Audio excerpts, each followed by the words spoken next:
Good morning. It is Friday, April 9th, 2021, and we are back for Bed Talk 273.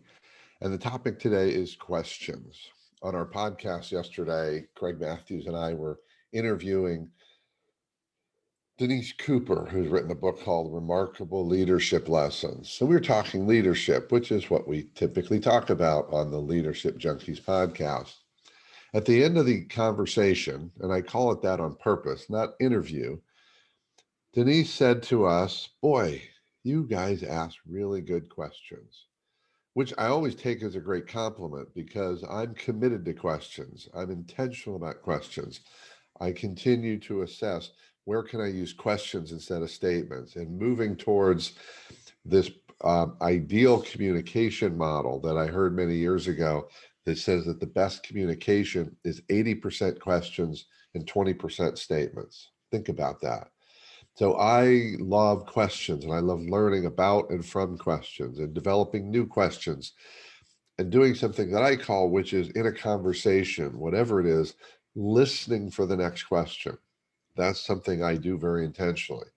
That's what I call it, listening for the next question, not listening for the next answer, or certainly not my answer, but what's the next question that somehow might pull a different thread or open a different door or create a new perspective. A lot of questions, and questions are risky, right? Because if I say something, that's a statement, and I kind of know what I'm going to say, and I can monitor the risk I'm taking by what I choose to state.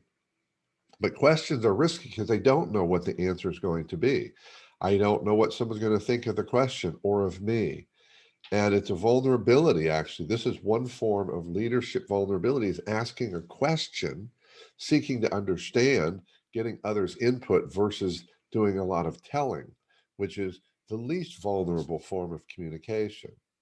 So I love questions. And here's a question that popped up on the conversation yesterday on the podcast, and I want to offer to you. Take it in the form of an interview question of sorts, or someone already on your team. How well do you do at asking for help? Or how well do you do at asking for support? Because what I found is most of us struggle with it. Very few people raise their hand and say, oh, I'm great at it. So most of us struggle with it. Let's think what kind of answers we get.